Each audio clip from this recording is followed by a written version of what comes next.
Hello everybody and welcome to the next exciting instalment of the Tartan Tabletop podcast, Scotland's most exciting Dungeons & Dragons actual play experience. I'll be your Dungeon Master as always, Josh Aitken, and joining me as usual our assortment of space rogues and thieves. We have the wonderful Alex Bath, Niall Curran, Sam Stewart and Laura McColgan. Hey! Hey! How do you do, friends? How do you do? How's everyone's Christmas and New Year been? I've took a little break there. How are we all getting on? Yeah, good, man. I have food poisoning. Tis the season. To start us off here, I actually have a little joke that I got from a Christmas cracker that I found 30 seconds ago on my desk. I thought would be a nice festive way to start. Why is it getting... Sorry, on you go. No, Sam, please interrupt me. For all the viewers out there, important part. This isn't a bit. Josh has literally pulled out a Christmas cracker piece of paper. I've pulled out a Christmas card piece of paper. Why is it getting harder to buy Advent? Wait, what? Because I'm in the room, baby. What kind of joke is this? Why is it getting harder to buy Advent calendars? Don't know, Josh. Why? Because their days are numbered. This is the most like Chris Moyles like fucking Radio 1 thing we've ever fucking done on here. Cool. We haven't actually discussed at all prior to recording because we do have a conversation before we record. Like what happened last time? I don't remember. I'm hoping one of you guys can sort of fill us in here. What's going on? I edited the episode, so I'm very familiar, overly familiar. We landed on a dinosaur planet. We got to a location where we brutally murdered some lizard men, and then we also fought a big sort of semi-robotic T-Rex, and then we rescued a semi-robotic pterodactyl, and now we're flying away on said pterodactyl. Meadow.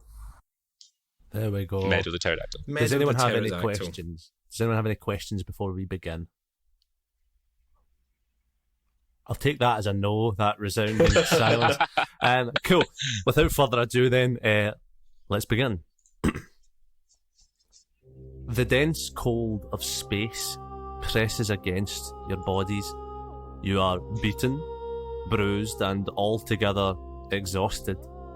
The tragedy of the Eclipse's final voyage seems now like a distant memory rather than something that happened just over 24 hours ago. Those of you with stomachs feel them churn as your new companion/vehicle, Meadow, twists and dives around dark and jagged asteroids. Every now and then, a rogue tentacle from the unfathomably large creature that patrols this strange part of the cosmos seems to appear almost from empty space itself, making increasingly violent attempts at ensnaring you all. Meadow, however, is quick and nimble, designed perfectly by the scientists on planet Raw XD to outmaneuver the beast, and after hours of persistent dodging, the attacks begin to let up. You hurtle towards a large cluster of floating asteroids, forming a sort of egg-like shape, the gaps between the rocks barely big enough for you to fit through.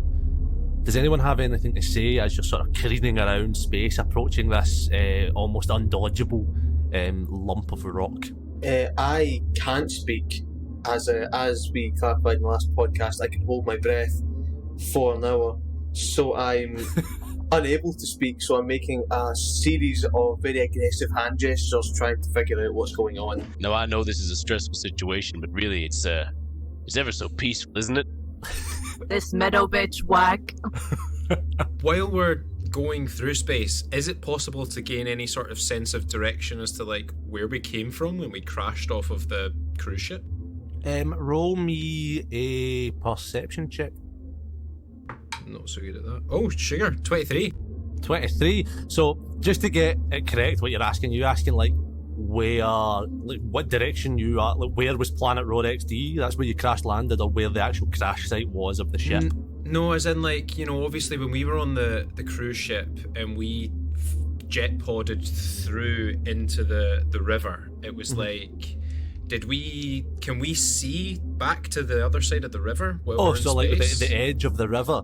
Can we see like safe space? You look back, everything around you is a sort of torrent of, you know, like cosmic mist and like roiling tornadoes of purple and black and flashes of gold and silver lightning and a weird green sort of air. You can't see back to where you know, the known as where regular space is. You see and you feel on a 23 the sort of direction where that should be, but as you look back there, you can't see that. Interesting. So we are kind of just jumping about between places and we don't really know where we are at all. Yeah, it's a Saturday morning TV show type thing, episodic. That's what we're doing here, people. A new adventure every week. Meadow shrieks and then sort of banks a hard left, flipping into a straight sideways sort of jackknife, wings spread full, narrowly squeezing you through a very tight gap in this sort of large like rock formation in the middle of space. And then all of a sudden you float. This area, somehow it seems, has developed its own atmosphere. Slowly you feel a bit more gravity come into place as you float towards what would be the ground inside here.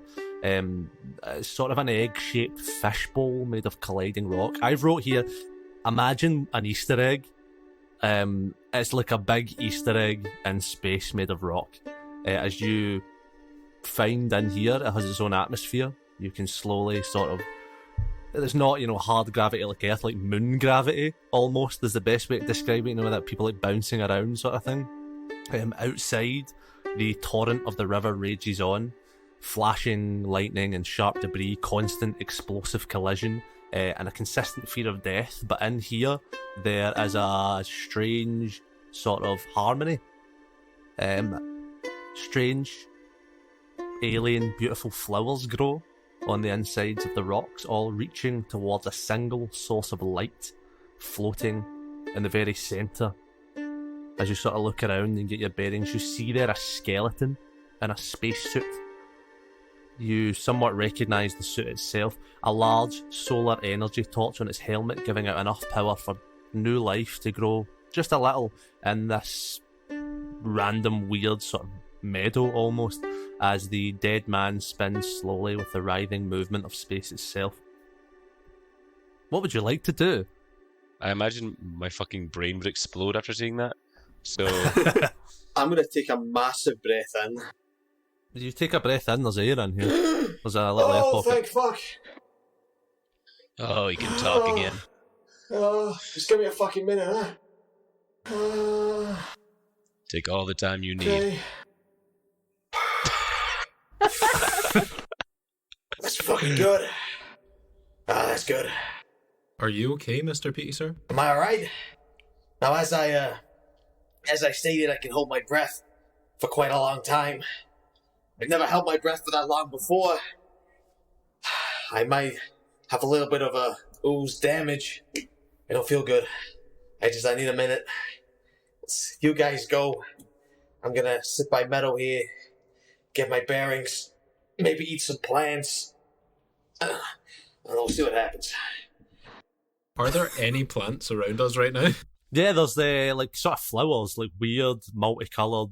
The best way to describe this is imagine you're inside an Easter egg, but inside that Easter egg, all of the walls are covered in flowers, and there's a dead guy floating in the middle as the sort of one source of light that they're all sort of growing towards. This planet is the vibe. What is the... So we're like stood on sort of one of the inside walls of the egg. Yeah, like a big womb. The womb room. How large is it from like to the other side of the egg? To the other side of the egg, sort of the curvature of the bottom of it, if you were to jump directly across, is about 30 feet. Oh wow, this is like a Mario Galaxy planet. Yeah, it's like almost like a little. Oh fuck Yeah. yeah! This is very cool. I'd like to just sort of hop a little bit, do a bit of hopping. A little bit of hopping. And what I will say to you is, this place is safe to rest in, is what I've read. Okay. I'm gonna immediately hit the deck. This would be our first long rest of the entire campaign, so I think we should take advantage of that. We finished the fight with the T-Rex last time, and Alex had an aside with me. He's like, by the way, none of us have had a rest since all of this began. I was like, fuck, where could you rest in the fucking depths of wild space? An egg planet, I don't know. So this is where we are. Nest egg. I love it. So are you guys all just going to rest? Is there anything you want to do before you have a rest? Did you say we recognise that dead spinning man? Yes, there's a slight familiarity to the spacesuit he has on. You recognise it at first glance that it's from your side of space, from the known. It's not from the river. It's not from anywhere out here. Okay. He's definitely dead. It is fully bones. Oh my god, it's Phoebe Bridgers! Could we search and see if he's got any like pockets or anything that might have some info as to how he ended up here? I quite like to take that sure. space. You can all roll me. You can roll me an investigation check. Braxton, you can roll me a history check. Okay. I got a 16 for history. 16 for history. I'll go with that first. What did people get for investigation? Dirty 20. Dirty 20. 16 as well. 16 as well. 13. Cool. With your guys' rolls for investigation, you all sort of pile on to this floating corpse like vultures. I'm imagining you like launching from the edge of the egg onto this corpse as you'll start tearing it apart to try and find something of worth. There's nothing on its person other than the suit that it's wearing itself, which would appear to be like just a usable spacesuit. The light on the helmet is like a working sort of solar light that you could use. You could have that one, Niall. Thank you very much. I'm still recovering here. I'm taking massive deep breaths in. Yeah, Petey, you can have the spacesuit, but you'll have to pull the dead guy out of it first. I don't pull the dead guy out. I fully go slime form and slime in. No. And then instead of, I then push the bones out of the mouth of the helmet. Oh no. And then get in, get all comfy. Hey, this is nice. You know, the helmet was open, so the smell's dissipated. It's nice. Petey, if I wasn't already arresting you, I'd have arrested you for that. That was disgusting. You're welcome, It's baby. possibly more terrifying than anything I could ever write. Just imagining that That was happening. really grim. I suppose it's marginally better than Petey getting in and leaving the skeleton inside the suit as well. Well, that's what I thought you were going. I thought you were going to use that as like your own You skeleton. dissolve the bones Yeah. I for food. could use that as a skeleton. Would that give me any advantages, Josh? If I gave myself Your a whole skeleton? vibe is you don't have a skeleton. How would you squeeze through those 1-inch cracks you I'd love just so lose much? the skeleton, but like, would I gain? It would stop Uh, you doing that, but I'd give you a +1 to strength. It's like having an item that I can just drop at any point if I need to do something else. I'm gonna pull the skeleton back into my suit. Oh god. No. You guys will watch as he like spits this skeleton out and then slowly sucks it back in. Work, bitch. Don't encourage that kind of behaviour, please. I'm gonna Please. put my suit back inside my little suitcase as well. Cool.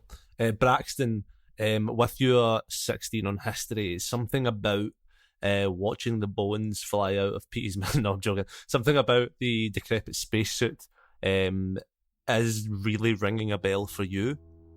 Alright. You sort of look at it closer and you catch the logo on the arm. This was a suit made by Deadless Corp, a sort of shady research corporation specialising in spearheading new colonisation projects that you did like a little bit of work for back in the 90s. You did like some very, very like low level sort of like snatch and grab type stuff for them. Nothing like high end, but you've done a little bit of work for them and they were quite shady and shadowy. But they went bust 25 years ago, from your memory. I'll relay that information to youngins of the group. The youngins? And I'll ponder, what would Daedalus Corp be doing all the way out here? I thought no one had ever been to this side of space before. Hey, well, maybe if Maybe they you had... got lost. Yeah, if they had, maybe they're trying to get through to this area for resources. As you said, this company went out of business. Maybe this is a last-ditch attempt to get some cash. Mine some planets that are being untouched. There's a lot of reasons it can be out here. But maybe if this guy's out here, there's more of his people out here we can scavenge. More bones. Or maybe someone that can help us get back home. I'm more interested in bones now. I quite like this bone feeling. I've never had bone hands. This is nice. I can grab things. Now let me shake your hand. You've all. I don't want to. No, I don't want to do Come on. that. I shake Petey's hand. Oh God. How does that feel, huh? I mean, it feels kind of weirdly normal to me. Does it feel nice for you having some bones? You know what? I quite like it. I'm quite rigid. I can't blob or oozify myself, but I do quite like. I feel quite rigid. I feel like I have great posture. Posture's never really been an issue for us because we could just have it. But I feel like now I have it without thinking about having the posture. Sometimes I kind of start to bend over and fall over. But now I feel very upright. I feel very tall. Obviously, this guy wasn't as tall as me, so there's quite a lot of gaps in the vertebrae. But it still feels quite nice. You're a wonderful improviser now. You're a wonderful actor. You really are. Just for reference, because I was thinking about it when you shook his hand. What that feels like, I would imagine, is like shaking the hand of a toddler whose hands are covered in jam. Most likely. Sort of a squelch to it. And the bones kind of shaking a little bit within the hand as I shake. Just like a bag of bones. All the bones are in the wrong places, by the way. Like he has a general approximation, but the thigh bones or the shin should be, it's all very topsy-turvy. The shin bone's connected to the foot bone. All that kind of stuff. Cool. You guys are going for a long rest? Yeah, and as we sort of realise that this seems like a good place to rest, I suppose I would come back to what Braxton was saying, regards to, because it feels like it's not even really been a full day since we sort of got marooned off the ship, but what do we, what's our plan? Is this our life now? We're just going to hop around and try and find somewhere to live, or how do we even get back home, guys? Don't know yet. We'll find out. For now, we got somewhere, a nice egg womb to sleep in, and that's good enough for now. I say we make this our new life. We have flowers, an abundance of bones. You're saying that because you're getting arrested the second we get back to the known. Listen, I don't have a lot going for me when I go back, but here I'm king of the castle. I got bones, I got flowers, I got my pterodactyl. I'm doing great. And I got friends. Obviously not you, Elfman, but I have friends. I got this cool robot. I got Sky. Sky, look at you, robust. You're awesome. Your dance moves. Sky, I'm your friend. Of course, you're my friend, kid. Yeah, I know. Back on RAR XD, whatever it's called, we had some problems. I shouted at you. You were cheeky to me. I didn't appreciate the cheek. However, you're young. You're a kid, and I get that. You're gonna have some issue towards people with authority. So I get it, and I am a very authoritative, person, especially more so now that I have a skeleton. Yeah, I understand, but yeah, you're my friend, and Mr. Elfman, I have not friendship towards you, but a sense of respect. I respect you as an adversary. I respect you as, in some ways, as a lawman. And having a skeleton, it has made me... it's made me understand you humanoids a bit better. And wearing this spacesuit has made me understand you a lot better, Robust, because, you have an exoskeleton. I have... Now both. I have an exoskeleton and an inside skeleton. So it's nice. I get it. This skeleton... It's really changed you, Petey. I'm sliving for your character development. Thank you. I'm gonna shake Robust's hand. She's gonna do she's gonna try and make like a little girly handshake with him. Ah, come on. Roll me a strength check, Ro. Oh God.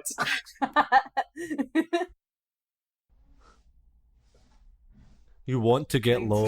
You break every bone in his hand.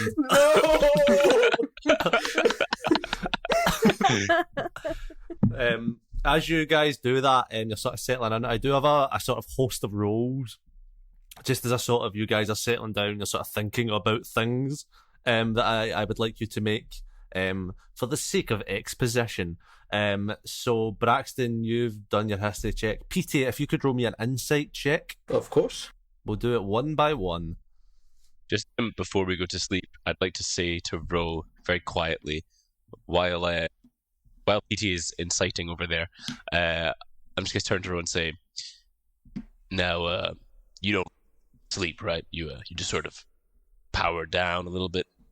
Affirmative. I'd like you to keep one eye open, make sure it's locked firmly on Petey. I don't trust his new attitude.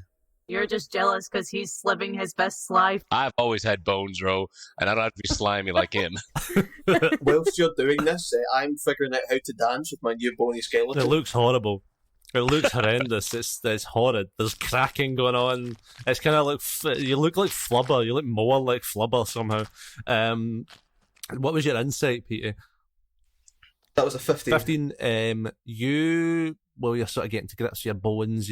As you said earlier, you're living your fucking best life. You know, you've got your flowers, you've got bones, you've got Meadow, and then you look across at Meadow, and on a 15 insight, you see that her breath, it seems a bit laboured. She's sort of just lying there. You think maybe she could be tired. You know, she's not really built for long voyages, or maybe it's something else. How are these flowers looking? In what sense? Like, Meadow, like any animal / dinosaur / android robot thingamajiggy, would need sustenance. Yeah, huh? So maybe she'd feel a bit better if I fed her some flowers. You can try. But I'd also not like to kill her only way off of this. You can roll me a nature check if you would like. Can we do that? That's a 19. 19? Oh, shit. You don't know a huge amount about robots and like technology, and specifically this technology that she's made from, but you do know a lot about animals, and she is half animal. You have a look over, you kind of look her up and down. The crux of the matter, it seems, is that the sort of biological elements of her are just old. And you think, you know, unless maybe she becomes a whole one thing, a whole machine, possibly, those parts will eventually die of old age. Petey stops dancing. You were dancing that whole fucking time. Bro, how would you feel if you just got bones, alright? You'd want to dance. Jesus Christ. Name of the episode, Petey Gets Boned. Peter gets boned. One night on Peter. Okay. So my guess is, obviously, this is what I've always thought about, like, D&D and things, with things like cure wounds and like healing spells and healing magic. Theoretically, everyone should kind of be immortal, by like my kind of thought process. But obviously, there has to be because what, like, you get into your 120s, you get like bad lungs. Someone goes cure wounds, your lungs are fine. That's like my thought. So, but obviously there must be like a ceiling to that to an extent. So I guess we could maybe keep her going if we kept. I'm not going to say yes or no to that. You're just going to have to find out as the series progresses. And with that, Okay. I'll cut across to someone else now. Sky, if you could roll me an Arcana check. Arcana, that's something I'm meant to be good at. I'm a wizard. I'm a wizard, baby. That's pretty good. It's a 19. As you sort of lie there amongst the flowers and sort of start to get comfortable in one of the, you know, the sort of ridges of the kind of egg shape, very ergonomical, it's very comfortable. You start to feel your hand drawn to your pocket as something seems to vibrate which sounded weird now that I've said it out loud. As you reach in there, you feel this is just getting weirder. This is all stuff I've read. Your hand is drawn to your pocket. As you reach in, you feel something warm to your touch. You should maybe write a wee dirty novel, Josh. You might make a Pretty Penny with stuff I think like this. that might be the next. What's your venture. smut novel name? My smut novel, my author name or the name of the novel? Both. My author name is Goldie McLaughlin. Goldie McLaughlin.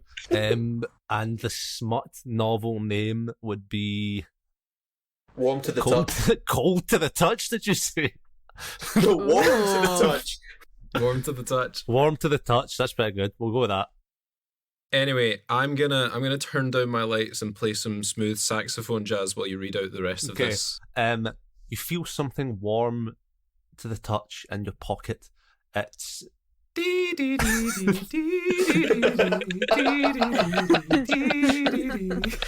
Baker Street Plays. It's the compass that Captain Orion has given you. Why is it warm? It gets worse. It's now shuddering in your hand. It's shuddering in your hand. As you pull it out and hold it in front of you, you see. These are all things I've wrote, so I don't know why I don't know what was going on in my life. You were going through it last night. You see that it sort of hums with a faint astral light. An overwhelming feeling of magic trails up your arm from it. What would you like to do? So, if I remember correctly, this compass had, markings and it was laid out, but it wasn't in a language or script that I. So that knew. was that, and also the journal was kind of like that as well that you'd seen, but the compass as well sort of had weird sort of eldritch-esque sort of weird markings and things on it. I suppose if I had a compass. Does it, I'd maybe just try and turn it around a couple of different ways, because, if it's a compass and it works the same as compasses that we would have in our bit of space, then maybe there's a north in some direction. So you turn it around, there doesn't seem to be anything appearing on the face, but as you sort of move it around in your hand, you see a little circular, almost like node appear, with blue light. Seems to be just big enough for your thumb to fit into. Oh, press it. Press it hard. Put press your it. thumb in the hole. You place your thumb on there. The compass lights up, sort of like a hologram, but smokier, not quite the same technology. The dial that appears, rather than having like east, west, I've written north, east, west, etc. instead of just saying south. All the sides of a compass that would normally be on a compass aren't there. Its face is bare with a single arm, pointing firmly just to the right-hand side of where you currently sit. As you sort of get up, maybe you move around or you reposition yourself. Oh yeah, if it's pointing at something, turn to the point. You sort of move around and you see that it adjusts itself as you move to always be pointing in that same direction from where you're facing, sort of thing.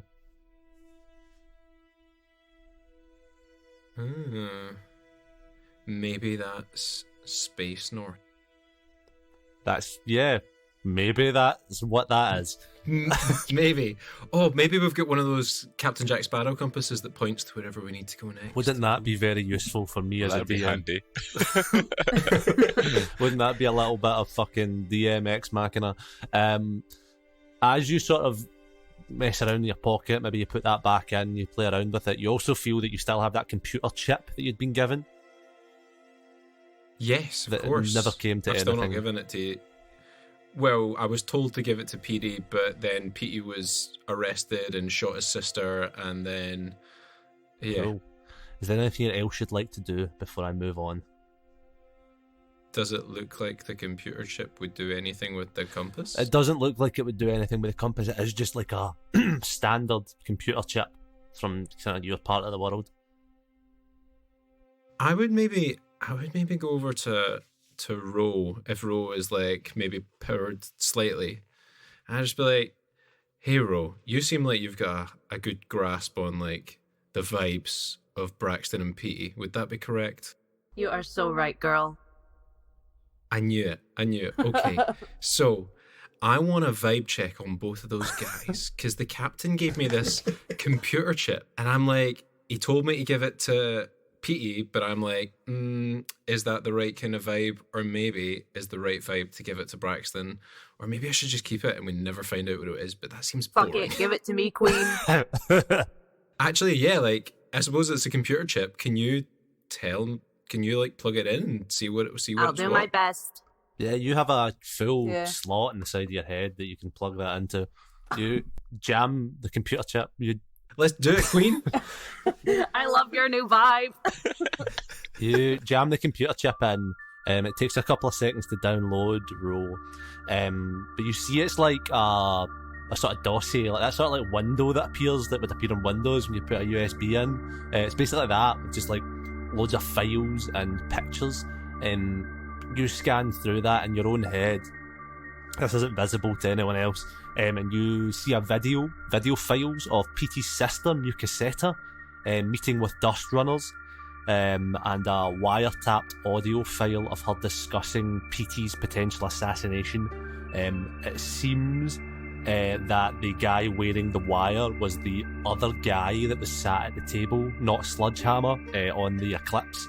That, if we remember, Petey, you didn't really know who he was. He just sort of appeared over the last couple of weeks, and it turns out he was a mole for whatever reason for Captain Orion. There's also an old thread of messages on there, a sort of email thread, a conversation between Daedalus Orion, the father of Captain Orion, and your father, Petey, Polly, a cardamoid.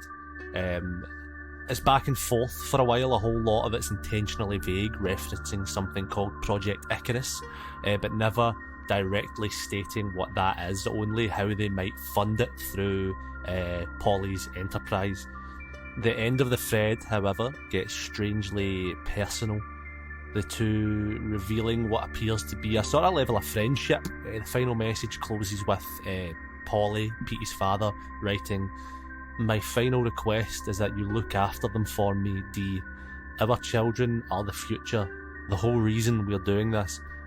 Don't let them fucking kill each other before this is all over. Oh, and Merry Christmoist. Brackets, it's a plasmoid holiday.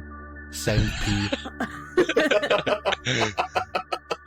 And that's all that's on the file. Whether you want to share that with anyone else, but only you know that, Ro. I was going to call you Roy there. Roy. I think Ro is finally like coming around to Sky. Like, he was a bit annoying and like too chipper for her for a bit, but like she's like settled herself with like there's gonna be the four of these people and she's just on the good vibes train. OMG, bestie, you are not gonna believe this. OMG, what? This is giving like when you're like 26 and you're like friends with the 19-year-olds at work and they like talk to you like that and you have to like adjust yourself. Well, it's funny because I imagine like Ro's been like eyes rolled back, like doing computer like whiz things for like 30 seconds and then just like resets to like normal mode again.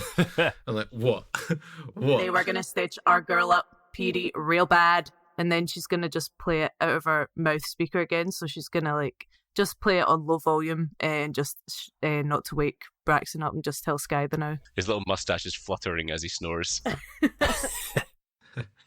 Well, I suppose it makes sense that some other law enforcement was out there trying to catch Petey. I mean, it sounds like he was a pretty big deal back in his home planet. Still, it kind of sucks now that I can see he's just a little glob who just wanted bones. Don't we all, girl? Cool. Do you guys want to do anything else between the two of you while we're here? Not There's right now. No, like, I know she's like a sort of co-pilot, but does she know like the whole... There seems to be some like personal beef between Braxton and Petey, or is it just that like Braxton is obsessed with his job, or like a Javert type character, or like is there like personal beef? Would she know at all, or is she just vibing? I would say, as far as you know, it's a sort of Javert type thing, where he just loves the law. If there is like a sort of more personal beef, I don't know if he would have shared that with you. He doesn't tend to share personal things with. He probably would share things with Ro a bit more, but not said anything to you about that. Yeah. Okay, yeah. Nap time. Cool. As you're powering down, Ro, if you could give me an intelligence check. 6. 6. Your processors are taking a bit longer than usual to compute sort of the information that's been presented to you over the sort of past day. But as you do sort of go into, I don't know, standby mode, I suppose, a semi-conclusion sort of crosses your head. The tentacled beast that's been attacking you guys whenever you're in space and attacked the Eclipse. Whenever it has been attacking you, it's only ever presented itself as like a mass of tentacles, but you've never seen like the origin of them. Like you've never seen like a body or like a head. It's just been like a writhing mass of like limbs essentially. Every attack that's been made against you is all seemed to appear almost from the storm itself and from all angles, leading you to believe that these tentacles are actually autonomous, or that this creature can exist, it seems, in maybe multiple areas all at one time. Yeah. I'm gonna wait till everyone's awake and then make that big eureka. Cool. We're all settling down to sleep now. Is there any last things anyone would like to do before we... I'd like to feed Meadow some flowers. Give me an animal handling check. You kill Meadow. If we do, we're kind of screwed, guys. It's a 5. Meadow doesn't want to eat the flowers, but you make her eat the flowers, bro. You've got a handful, you're just jamming them in to her beak. It's not looking good. I'm sorry. You gotta eat. You gotta stay satiated. Squawk! I'm so sorry. You've made her, whatever was happening to her, in terms of like her aging process and her dying, you have sped it up. No! It's only going to happen quicker. I just want to help. Cool. As you guys settle down for the night, Ro, you don't really sleep. You know, you're a completely robotic life form, and you can sort of gain, as I'd said before, the same sort of benefits of rest from entering into a standby mode. What do you think that looks like to you? You know, what does that entail when you go into standby mode? How is that? Her eye visor type thing. She's got like a visor for eyes that like turns down. All her lights are down except one sort of. She's got like a little heart on her chest, and that's like sort of glowing, pulsating. Nice. As all that starts to happen, your vision goes black, and you feel whatever your consciousness can be quantified as rolling back into the casing of your head and through your processing unit. The whirring of tiny gears and the clicking of dials gently hum away as you fall deeper and deeper in. And then something new happens. You get stuck in a specific file area of your own mind, somewhere that you don't feel that you've ever been before. You hear faintly a familiar voice. Ro! Your eyes flicker back to life, the scene around you blurry. Rowan! The voice gets louder. Oh, heck, Rowan! Don't tell me you've cut out on me! You see clearly now. You're in a room of pastel colours, cream wallpaper, a small wooden chair with a fleece blanket thrown over the top, a shelf of books, dusty and old, and a small fireplace. Electric, not real. A double bed, only one side crinkled from persistent use. You are in your memory files. A place that, to your knowledge, had long since been erased. This is where you began. Is there anything you'd like to reply to the man in front of you, as the memory is still hazy, but slowly coming back to you? Are you insinuating that she's a baby robot? Yeah. You are a little you are sort of like a little radio. You're like just a little square box with a consciousness right now. Can I recognise anyone at all? No. Roll me a insight check. 23. Wow. On a 23, things start to become a little bit clearer again. The line between sort of your consciousness in the present day, sort of sitting in this memory, and you being sort of present in the memory, starts to blur a little bit more. This is 700 years prior to where we are today. As I said, your processing unit is within a small square box with wooden panelling, sort of like a ham radio. In front of you, you see a face that fills you with a feeling of calm. An old human man with grey hair, round Coke bottle glasses, and a slightly kind of chubby build. He wears a green wool cardigan with multiple kind of tears and rips on the sleeves, and a warm smile on his face. The name Mike, it sort of rings through your head. Your creator. Coming in, Mike. What did you say there, Rowan? Sorry, my hearing it ain't as good as it used to be. She like turns her volume up. Her like one dial that she has is a radio. Coming in, Mike. Oh, it's nice to hear your voice again. I thought I'd lost you there. How did you sleep? Was your rest okay? Pretty good, girl. What about you? I've told you before, Rowan. I'm not a girl. I'm a grown man.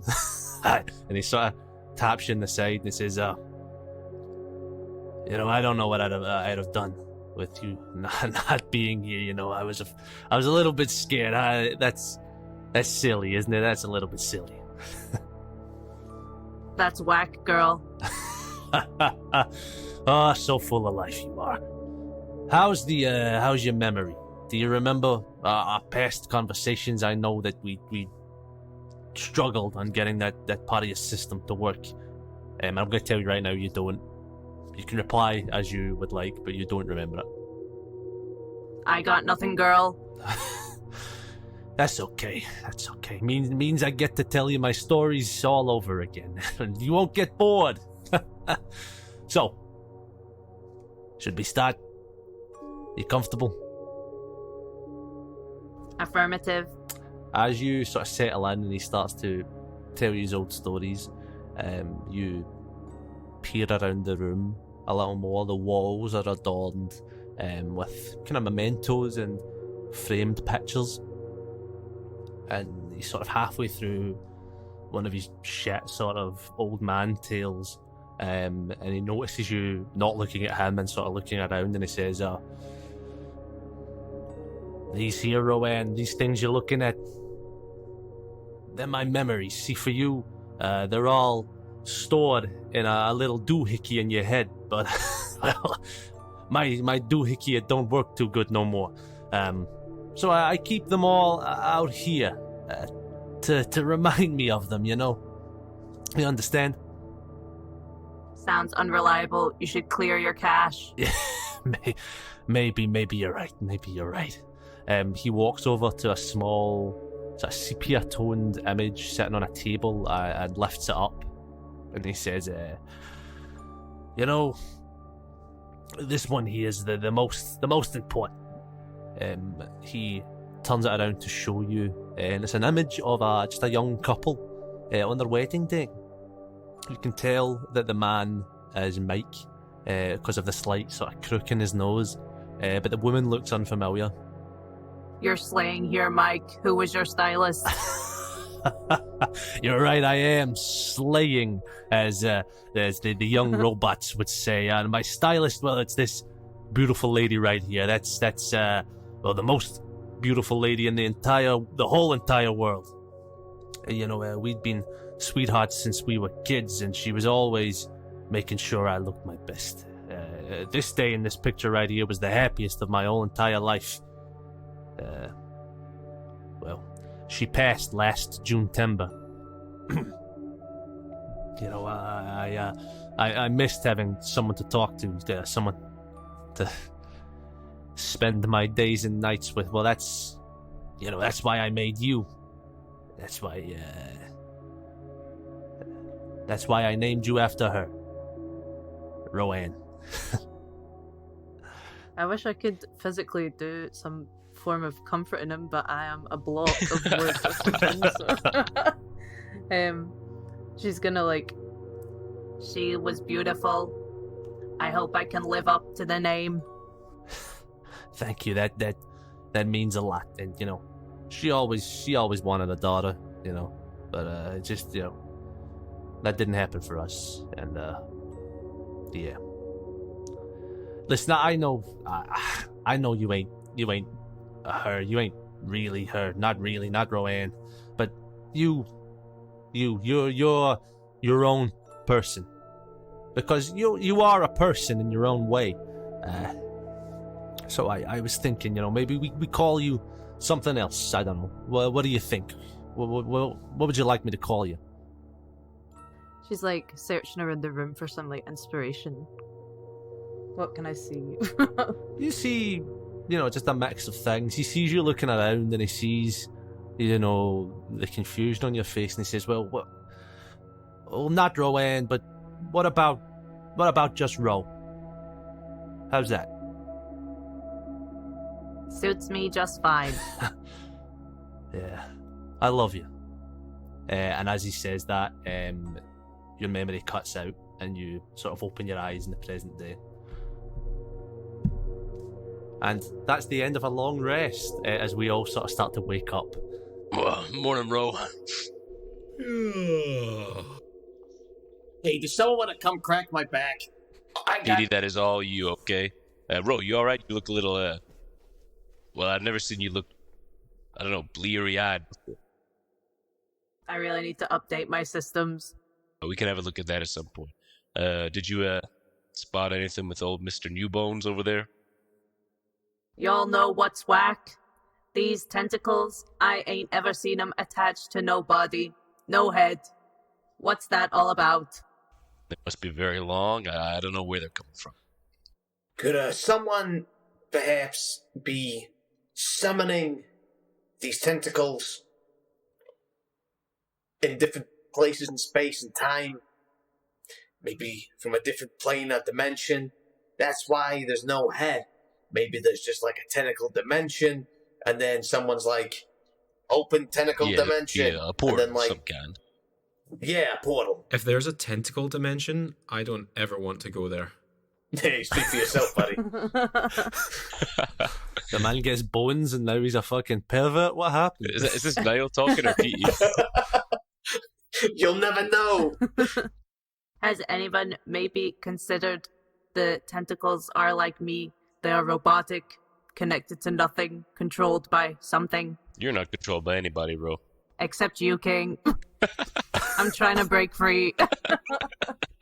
Sky's maybe a wee bit whoa, wait. Is there some sort of servitude going on here? I thought you were partners. We are partners. It's just robot-human banter. So what are you guys wanting to do? Well, we can't obviously stay here forever. Does Meadow look any better after her sleep? She looks like a little better. I'm going to make a little roll here to see how better. See how much Niall poisoned her. She's better enough to fly. She doesn't look great, but she's well enough, I will say. Does it look like it's the organic side of her or the robotic side of her that is the suffering? Organic side? The robotic side is working perfectly. It's the organic side that is it's just growing old. It's just deteriorating. Sky's gonna pull out his little magic space compass and is it pointing in the same direction as it was the evening before? Yes. Right. Sky's just gonna sort of buck up a little bit and maybe be a little bit too proper-y and leadery, but he's gonna be right, gang, it seems like we are lost in space. And not only that, unknown space. Which is bad. And I think we all want to go home. And I want to go home too. But also, I kind of want to explore unknown space because that's really cool. And maybe we'll bring back some evidence of like what life is like, if there's any life. Maybe we'll find life out here. Oh, we already have, actually. We found those lizards. But maybe we'll find some other life who like talk like us and we can be friends with them. And then we can bring that stuff, all that evidence back to known space. Anyway, I've got this compass that Captain Orion gave me. And it was really weird, but it seems like it's working now. So like, should we just use it? That was all a little clumsy, but I do agree with you. Wait, so we've been sat here, like, yesterday we were, hurtling through space, and we were wondering where the hell we were going to go, and you had the answer in your pocket. I mean, I was a bit shaken up. Like, I took my first day in the job, and, like, the ship, like, exploded. We landed in unknown space. There was this giant robotic dinosaur. We were flying on a space dinosaur. It was just all too much. Yeah, I understand. Like, you don't always take a moment to go, like, what's in my bag? What can I do that will help this extremely specific scenario? That's a very good point. I understand. I apologize for any untowardness that I may have presented towards you there. That's not my intention. That's okay, I'm just Mr. a little bit Petey. stressed. You're talking about going home. I don't want to go home. I like it here. I got my flowers. I got my bird. I got my bones. I got everything I need. And I think I agree with you. I think we should go out there and explore. I think we should, does anyone have any way of documenting this? Ro, can you, take, a snap grab? Or, a snapshot, a picture, a photograph with the words are, I don't know. Maybe, and document this, because this is interesting. This is cool. We got this, egg planet kind of dealio here. It's very interesting. Sure thing. Pose, bitch. Braxton, get in here. All right. You'll get a cool little photo here. How do we all pose? What poses are we all doing? Braxton is not even, he's like barely smiling. He's just sort of doing that like half. It's hard to, you can't see me on the podcast, but I'm doing one of those, when you pass a co-worker who you half know, you do look like that little half smile, like you tighten your lip. Yeah, his lips are looking tight. His lips are so tight, bro. Cool. God. Got that out. Yeah. Sky's just got the compass out, full Lewis and Clark Explorers pose. Petey's taking one of the bones out of his finger and is what a ragtag bunch of fucking weirdos. Cool. Are you guys setting off? Is there anything else you'd like to do? Let's go find Planet of the Week. I'm gonna take a handful of flowers just in case.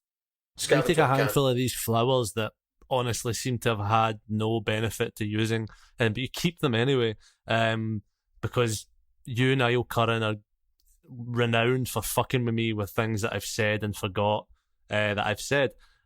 Cool. You set off once more, leaving the relative peacefulness of this small, sort of enclosed grove you'd had the luck of finding, and head out into the wild and untamable cosmic storm of the river.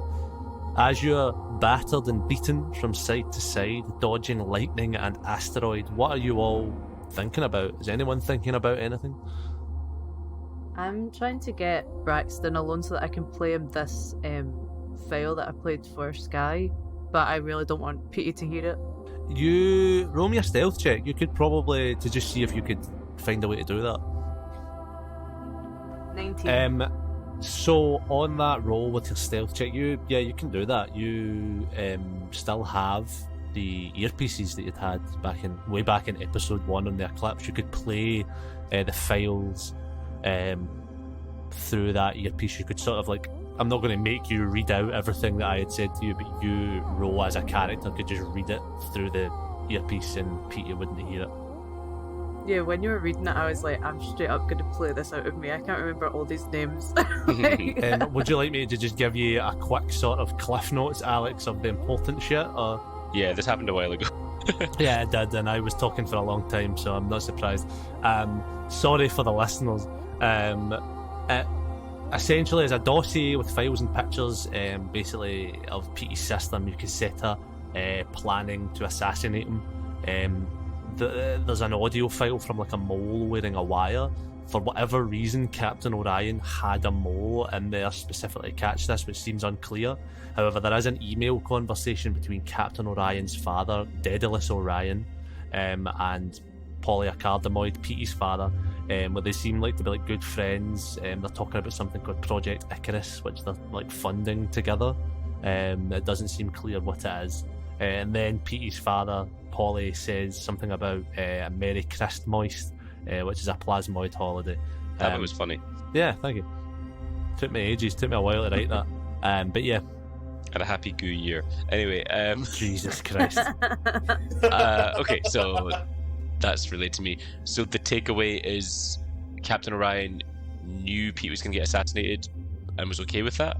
No, he had gave this to Sky to be like, give this to Petey before he's assassinated. To warn Petey. Never Yeah. mind, never. Okay, I see. Okay, that's cool.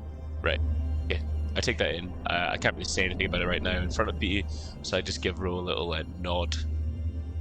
Ro has been so like chalant about this. She's like wants to gossip about it so bad. She's like, as much as a robot can. She's like, Giving it the eye. yeah. As you guys are doing that, Ro and Braxton, Sky, when you're flying through space, your eyes sort of follow the arm of the compass, and as you scan through the mess of cosmic energy around you, you see the distant glow of what could only be a planet directly in the direction of the compass, sort of off in the distance.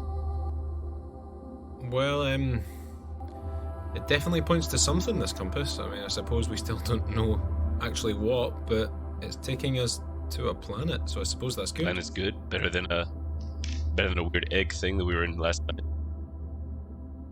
I don't know, I kind of like the egg. I kind of like the egg too. It was nice. Yeah, Nice this egg. planet is for the girls. After about an hour of ducking and dodging, you find yourself within sight range of your destination planet. A fairly small planet, the surface of which seems almost entirely covered in steel and chrome from this distance. Plumes of steam and smoke erupt from all sides into the atmosphere like great volcanoes of industry, machines of progress. At first, it looks like the planet has a thin ring of asteroids around it.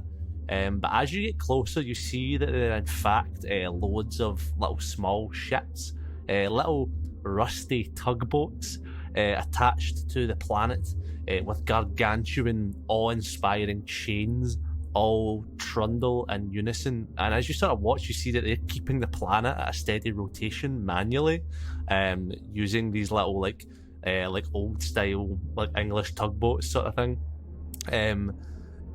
As you pass by these kind of crusty robot sailors that are manning them, they're sort of wearing like patchwork coats and like ratty hats.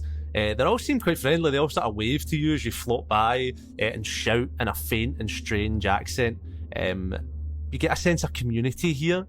The crew of one of the tugboats tosses a cask of bottles, you assume filled with oil, for another ship to drink. Shouts of hurrahs. Just out of interest, since you love doing accents, Oh, what is God. this strange accent that they are producing? Hello there, governor. That's what they sound like. Yes.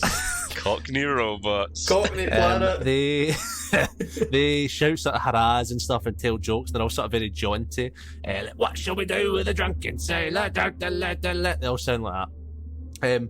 You see to the far edge of the sort of part of the ring that you're at, a small grouping of tentacles appear on the far end, moving to grapple one of the tugboats. And you just hear from the boat, loads of robots going, "Blimey! Blah, blah, blah," as they all grab like harpoons and start like fighting the tentacles off as you watch them like slink back into the river, with like another cheer from all the boats. You enter the atmosphere and glide down into a dirty and grimy city. From what you can see, it's almost entirely populated by like sort of peasant robots wearing crumbled top hats and splintered canes. Some wear sort of Victorian garters and bonnets, others only rags. You circle the skyline past a huge tower with a digital clock face on it. the starlight illuminating a sort of oily river below it. The tower lets out a sort of repetitive beep, like an alarm clock as it strikes midnight. Like diddle-dee-dee, diddle-dee-dee, as that hits 12. Right, go on. I know you've got a pun name for the tower. What is it? Do you know, I thought about this for so long, and I couldn't think of a pun name for it. I had Big Bot. I had that was really all I had for it. If anyone has a robot pun name for Big Ben, please. That's all I could think of just Big there Bot. as well. Yeah. Yeah. The pun was that it has a digital clock face. A Bot Ben. Bot Ben. Yeah, it's hard, man. Writing is hard. Okay, You do guys. a smashing job. You do a Thank great you. job. Thank you. I like to think I create a living world. You sort of circle along the skyline above the kind of chimney tops and things like that. You land in a back street, setting yourself among the oily cobbles, and hear what sounds like a young sort of newsboy from around the bend start to shout, just like noises, and he's like, extra, read all about it, around the corner. As you're sort of dismounting and sort of landing and sort of setting yourselves, is there anything you want to say to each other? Sky would just well, gang, not to sound too optimistic, but it seems like this compass took us straight to another civilization. We're saved and we'll be home tomorrow. I will say, to counter your point, we don't know if these people have had any other contact.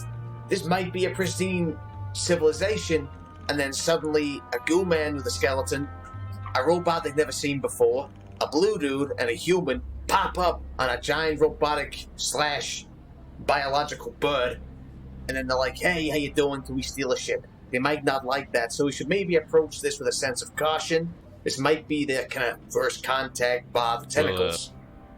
Yeah, it's probably, in our fate, we have Ro with us. Ro, you do look a little different from these robots, but, they should notice one of their own and see that you've accepted us, and then hopefully we'll help.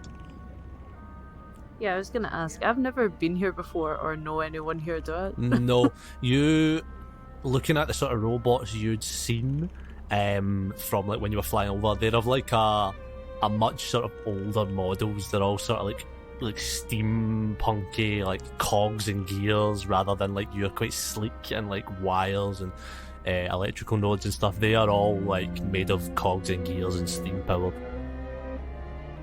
Ro really fancies like everyone here. You guys get off. You hear the newsboy shout again from just round the corner from you, and he says, "The Whitechapel stripper strikes again. The streets of robotic London terrorised."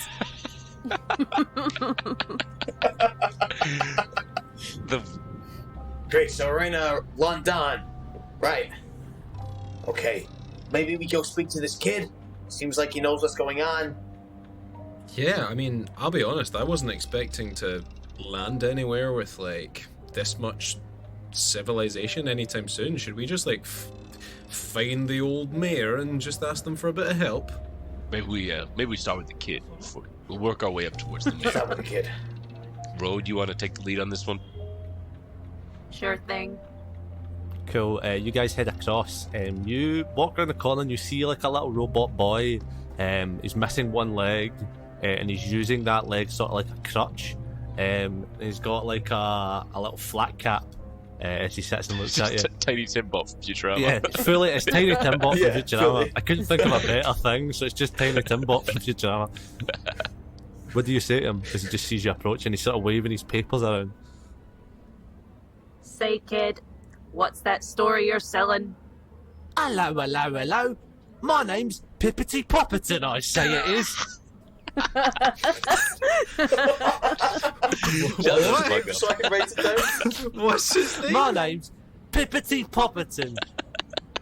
Really testing out the pop filter on my Pippity mic there. Popperton. I say it is, and I'd love to help you if only I had a few extra bitcoins lying in me pockets.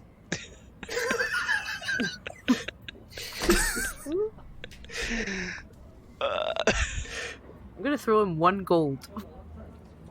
This isn't a Bitcoin. I can't spend this on the crypto market.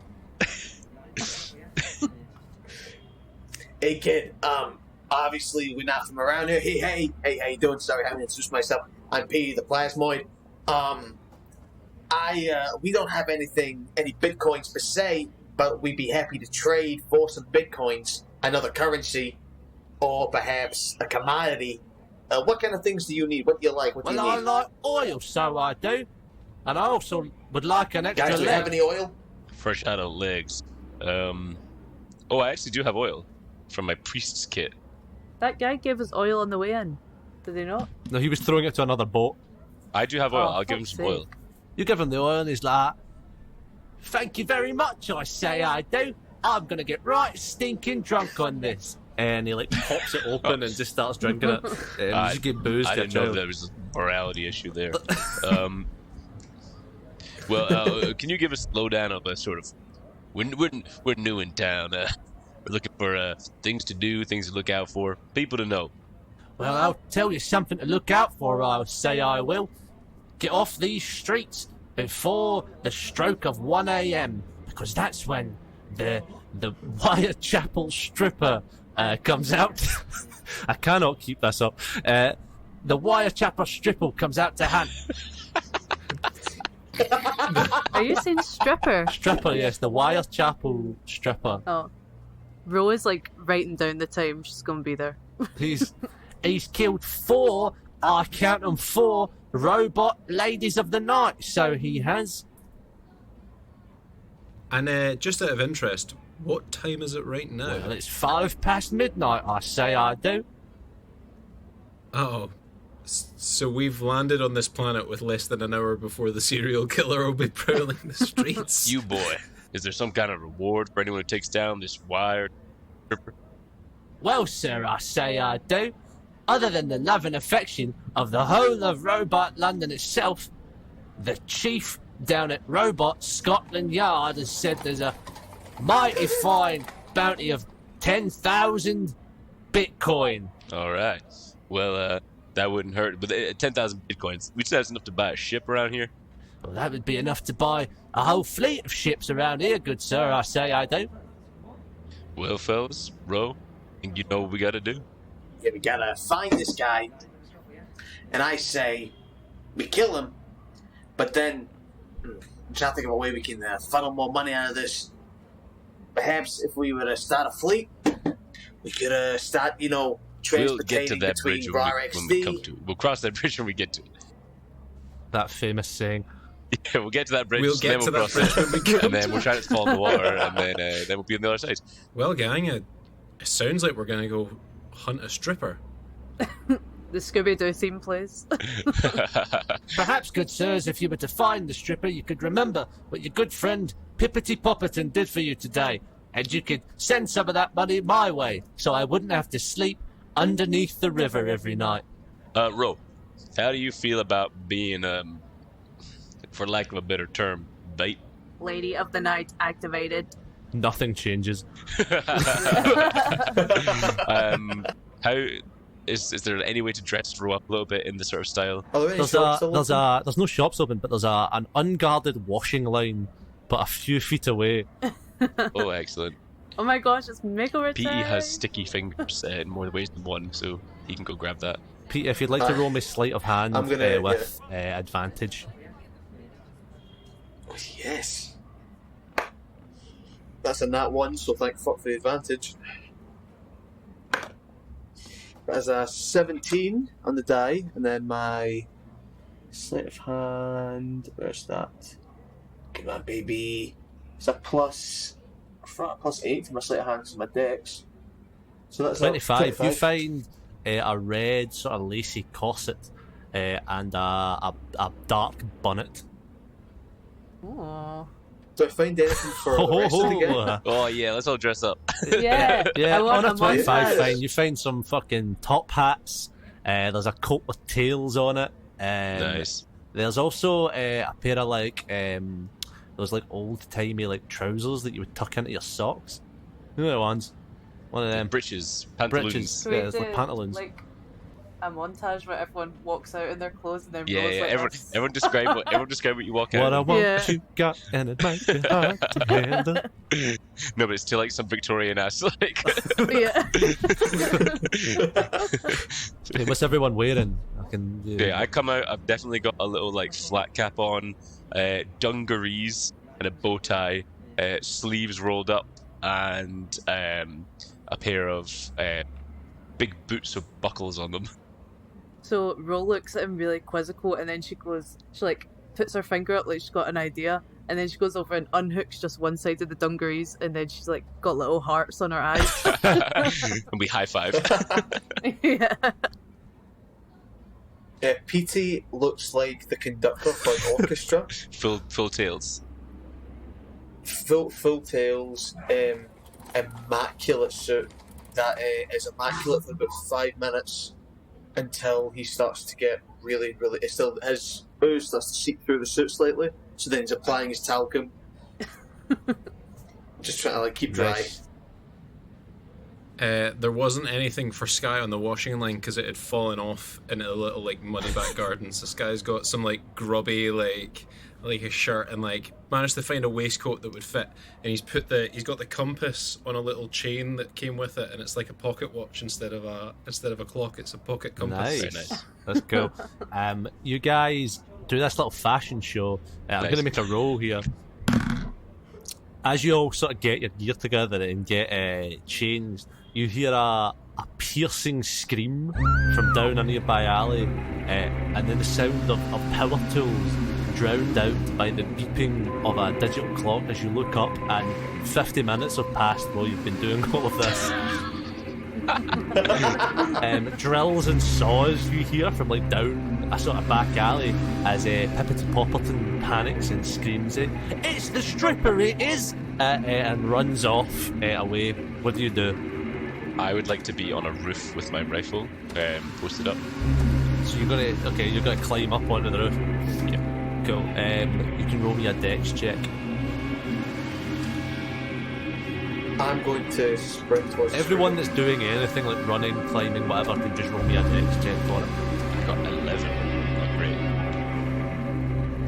So I'm gonna like just sort of hide in a sort of alleyway until I can see or figure out the direction of the screen. Cool. Sky, what do you think? Yeah, I was more on the Petey side. Like we should run and see where the screaming came from. Cool. So, Petey and Sky, you guys rush in. Braxton, your bones are older than they once were as you sort of slowly kind of struggle up onto this rooftop. Ro, you're sort of hanging back, sort of keeping kind of more silent, sort of looking where you're going. You guys rush into the alleyway. As you round the slippery cobbled streets, tumbling through fog and steam, you reach the scene of a grisly crime. Drip, drip, drip. Motor oil leaks from the neck of the robot woman lying before you. The gap in which her head was once connected to her body, sparking with severed cables and wires, eyes lifeless. Much like they probably had been before she was dead because she's a robot. What would you like to do? That's horrifying. Is there like a pool of oil, like where she Yes. was? I'm assuming then the killer would have stood in the pool of oil. Roll me an investigation check. Sky, what were you looking to do? Sky like grabs Ro and he's like, Ro, don't look, it's horrific. This is too much. Ro, you've already looked. Yeah, she's looking. She's like, well, fuck. That is a 14. Cool. On a 14, you look at the thing of oil, you do see there's footprints in it, and you notice something weird. They're not robot footprints, they're humanoid. They look like little humanoid feet. From my high up position, can I see anyone scarpering away? Roll me a perception check with advantage because you've got a sniper rifle. 25. On a 20, that's a fucking insane roll. On a 25, because the DC for this was going to be 20. On a 25, you peer through your scope. You've hunted criminals for so long, you can sort of guess the direction this guy's going to run, and you do catch for a brief moment what looks like a sort of dark figure wearing a long coat with a very, very long top hat, like a very high top hat, rounding a corner just out of your sight. And on a 25, as he rounds the corner, you get a brief glimpse, a brief flash of something golden as he rounds a corner and runs. As they round a corner and run. Have I got any time to take a shot? Like, I want to try and fire my net. I'm going to say with that, no. You like just catch them as they like get out of your line of view. Would anyone else like to do anything here? Would anyone else like to do some investigating? Yeah, sure. Sky and Ro, you can also make me some investigation checks. Cool. 17. 17. What about you, Ro?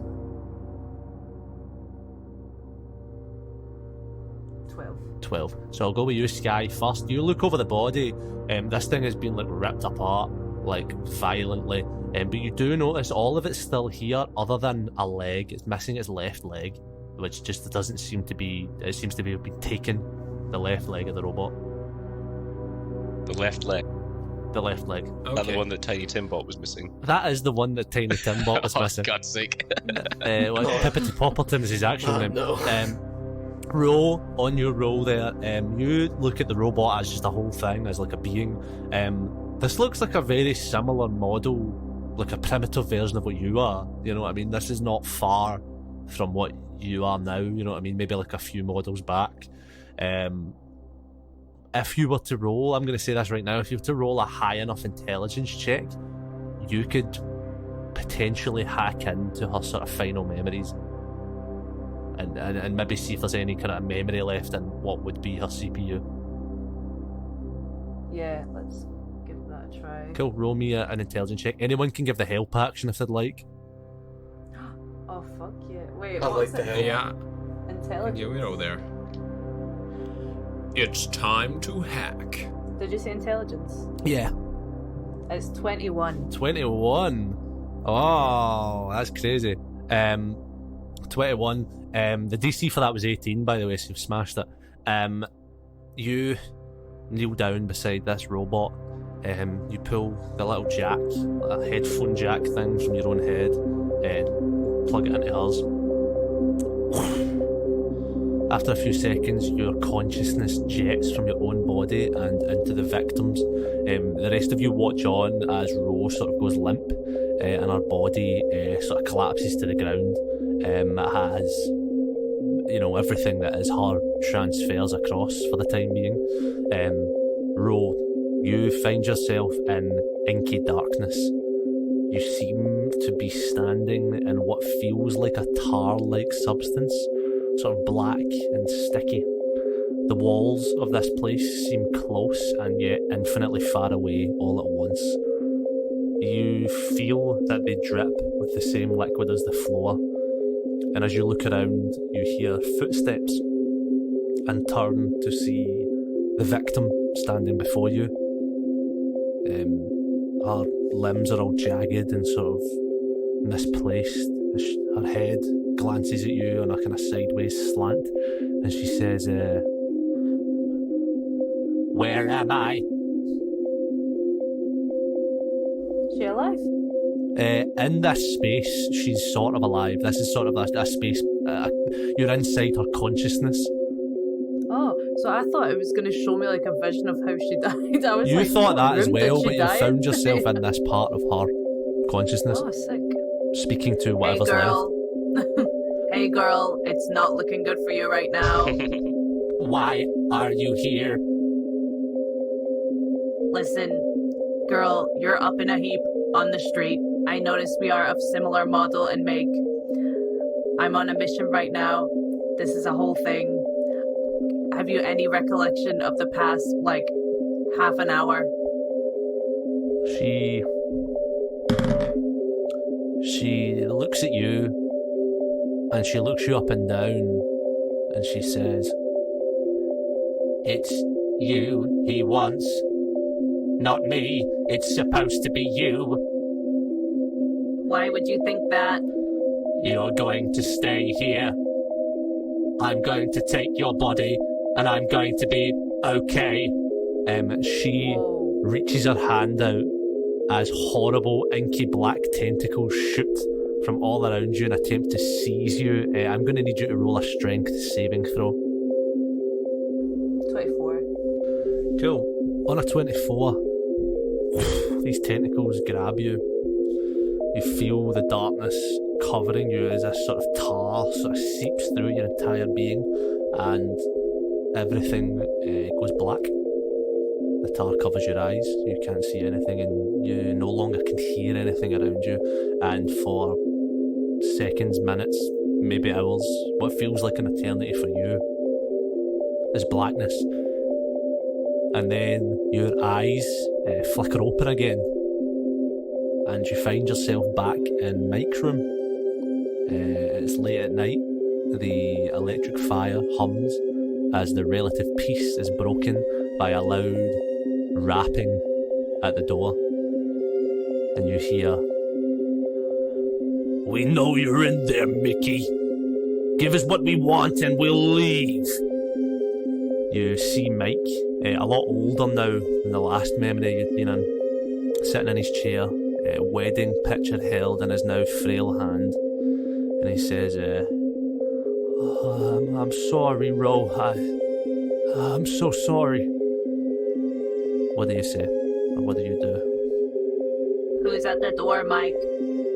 I thought I could win some money, you know. I thought I could get you a body so that you could live your own life. But these people, Ro. The raps, again, this time get louder with a loud cracking of wood. What would you like to do? Is there anywhere that I can, I'm still a brick. You're still a brick. There's nowhere I can see to hide, Mike, or help. Roll me a perception check. 9. On a 9, you look around. You've only had one view of this room for as long as, at this point in your life, you had been alive, one angle, unable to move. And the realisation comes in that all you are able to do is all you've ever been able to do, and that is to sit and watch.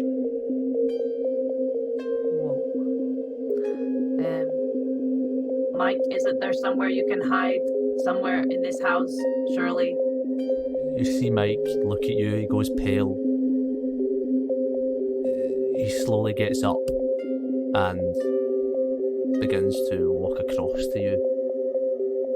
He gently places his hand on you and he says, "It's gonna be okay, Ro. It's gonna be okay." And he flicks you into standby mode. Whoa. Darkness again. Again for what feels like an eternity, but you feel like you are still in this memory. When you reboot, the room is different. The fire is out. The pictures are smashed and a new man stands before you. He is tall and muscular, wearing a sleeveless denim vest and a pair of blood-stained cargo trousers. He has a fresh bruise on his jaw and he says, "You're finally awake then." What would you like to say? Ew. He looks at you and he goes, "Yeah. You'll make an excellent addition to the boss's collection. We're gonna get you a body." He picks you up, and as he carries you out of the room, you see Mike lying face down in a pool of blood, non-breathing. Is there anything you would like to say as you pass by him? Goodbye, Mike. I'll always be Ro to you. As you're carried out of the room, the next few hundred years race through your mind, your consciousness being transferred from body to body, and then finally into your current form, the robust 9000. The horrible men and women you worked for and the things that you were made to do to survive, and then the face of the man that saved you. Blackness again, and this time a light, not from outside but from within, as that heart on your chest begins to burn brightly red as you find strength within you. And with a 25 or whatever strength roll you had made, you feel yourself burst from the inky tar that had enveloped you. You stand before that victim, the woman who had been murdered, as she slowly is walking away from you towards a door of nothing but bright white, and you know that only one of you can go through that door. You're now free, but she is closer than you to the exit. What would you like to do? This bitch. Oh my god. Yeah, I'm just gonna sprint as fast as I can, and try and just sort of, if not like headlock her, and then just throw her onto the ground. Roll me an athletics check. 19. On a 19, you burst from this tar, start sprinting through the blackness. This robot woman reaching for freedom, her janky hand almost to the exit, as you yank her by her fucking robot bonnet, pull her back to the ground, fucking stamp this bitch out, man. You fuck her up. You stand now, she's on the ground whimpering, looking at you. Her last chance at being alive again snuffed out as you stand in the doorway back to your own body. Is there anything you'd like to say to her before you walk through? The name's Rowan, bitch. You take a step through and find yourself now back in your own body, seeing things around you again. Your eyes flicker and you look up and you see that same man who had saved you all those years ago from the life you were living, Braxton, standing above you on the rooftops. All good, Rowan? Aww. She's gonna throw up like just a wee peace symbol. Like thump her chest and throw one up. She ain't got time to explain everything she's just seen, man. Alright, coming down now. Tell you what I saw. Braxton, you reach the bottom, and as you do, and you all sort of congregate around this broad body, you hear a sharp whistle blow reverberating from the far end of the alley, along with the sounds of many pairs of metal feet, and you hear, "Stop! In the name of the law!" As you see loads of robot policemen and little tin badges and hats bolting it down the alley towards you, and that is where we're going to end today's session. Wow. Yeah, Wow. that's heavy, bro. That's heavy. Thank you everyone for listening in. Thank you for everyone listening in next week. We'll be back again in 2 weeks' time, so we'll see you then. We've been Tartan Tabletop. You've been fantastic. Bye.